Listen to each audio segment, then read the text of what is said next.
All right, ladies and gentlemen, welcome into the Rocky Top Insider postgame show. This is Ryan Shumpert. I'm Rick Butler, standing here at the Food City Center after number 8 Tennessee defeated Vanderbilt by a score of 88-53. Ryan, there's not a lot of other ways to put that than that Tennessee just dismantled. They dominated. They obliterated, annihilated, destroyed. Thank you.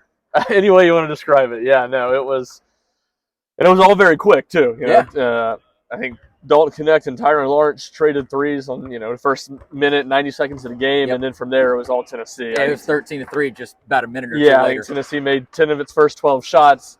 Vanderbilt couldn't get anything to go after that Lawrence three. They had a lot of turnovers that were costly, and the balls really rolled from there all the way up to 31 points at halftime. Santiago Vescovi hit a three, descended into halftime, and then led by as much as 41 in the second half before it settled at 35. Yeah, you and I were talking about throughout the game that, sometimes in maybe a non-conference matchup, you might see something as lopsided as this, but you don't often see it in SEC play. Tennessee just absolutely took it to Vanderbilt again. They were playing with that 20, 30-point lead for really most of the game, but it frankly just didn't look like Vanderbilt came, or they didn't come to play. They didn't really show up.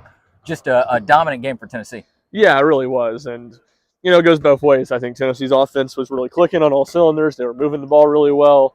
They were hitting shots from the perimeter, which obviously goes a long way. I believe the 14 three-pointers they made marked the season high. Yeah. And then on the other end, obviously Tennessee did some good things defensively to cause it, but Vanderbilt was just not making shots and really, really sloppy with the ball. I think it was 13 turnovers in the first half, and a number of them, 3 or 4, just from stepping or dribbling out of bounds. So Vanderbilt was not sharp, and a Tennessee team that, even though Vanderbilt enters this game 2 wins in SEC play, 7-17 on the season, they played Tennessee really well through 25 minutes 3 weeks ago in Nashville. Yeah. And Tennessee was locked in and ready to roll tonight. Yeah, there were a couple of moments when in the game you talk about maybe some of the time stepping out. Vanderbilt just missed a couple of dunks. They missed a couple of easy ones right at the basket, and again, it just didn't. They had trouble with so many different aspects of the game tonight, and again, Tennessee was just really able to control it. One of the reasons why they were able to control the game was because of balanced scoring.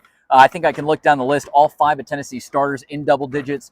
Tennessee got a handful of guys scoring on the bench as well. But then one of the fortunate parts about this kind of game for Tennessee is that they can really start to open up the bench a little bit. So you saw a heavy dosage of Freddie DeLeon. You saw plenty of Cam Carr.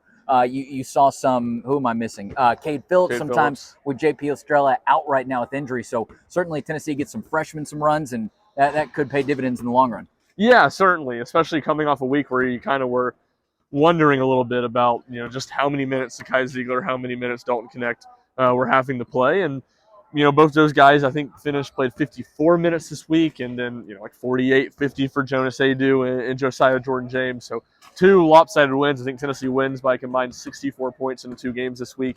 And, obviously that's a good thing for taking care of inferior opponents, coming in locked in and really concentrated after, a bad performance at Texas A&M last Saturday. But also, when you're in the grind of an SEC schedule, can be nice to rest those legs, especially the 2 guys I would highlight, Ziegler and Connect, because those guys are probably going to play 35 minutes most games the rest of the way out. Yeah, absolutely. I wish, again, it was such a lopsided game that I wish I had more to talk about from the actual game. Do you have any other kind of final thoughts before we move into a little bit of a bigger picture conversation? I guess I'll talk a little bit about the freshmen. I thought all 3 did some nice things. Cam Carr was probably the one I was most impressed with, and he just comes in and he plays with such confidence and such aggressiveness. As he said post game, he's never seen a shot that he doesn't like, and that's kind of how he plays. And he hits 2 threes, but I thought some of the other things he did were more impressive. He has 2 blocks that Rick Barnes thought were blocks that were called fouls on that end of the court, and another one, Jonas Adu missed a free throw. He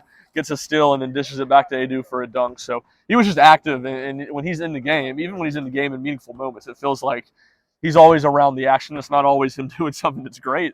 It's not that he's usually making terrible mistakes, but it might be an ugly missed three or something like that. But he plays with a lot of confidence, and for a guy whose ceiling is super, super high, that'll be fun to see in the long run. Yeah, he talked a little bit during his post-game press conference, which you can go and find just by clicking around on the RTI YouTube account. He sort of talked about, hey, we saw the tone that the starters, that the older guys, they set there in the first half. We wanted to really carry that through the second half as well. The other thing that I was going to say, just from the Vanderbilt perspective, is they finished the first half with 20 points.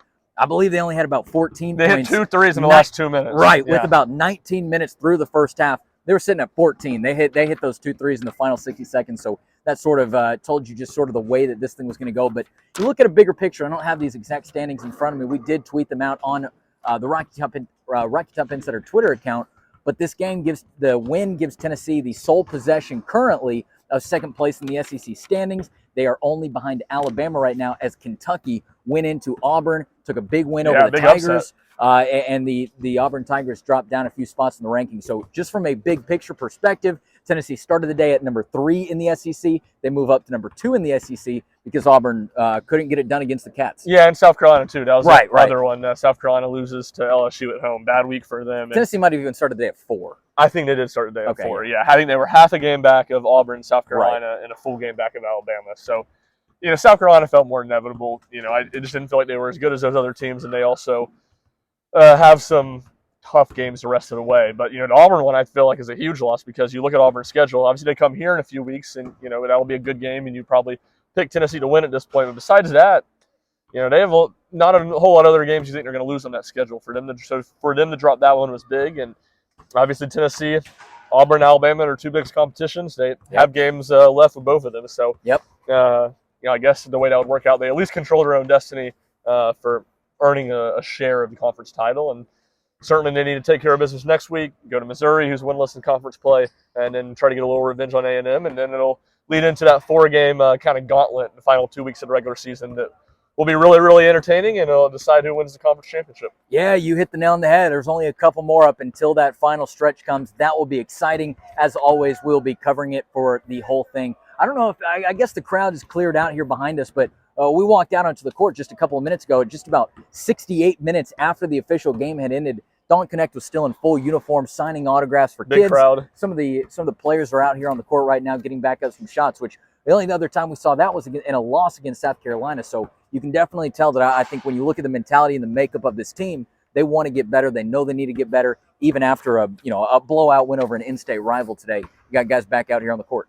Yeah, Josiah only got to play 19 minutes today, so he's out there getting a little extra work in with his legs. There you go. All right, I think that's going to wrap it up for us tonight here at the Food City Center. Again, number 8 Tennessee defeats Vanderbilt by a score of 88-53 right here in the building. As always, go ahead and check out RockyTopInsider.com for more Tennessee news, notes, and coverage. Otherwise, we're going to wrap up and get out of here. This is Ryan Shumpert. I'm Rick Butler. You've been listening to the Rocky Top Insider postgame show.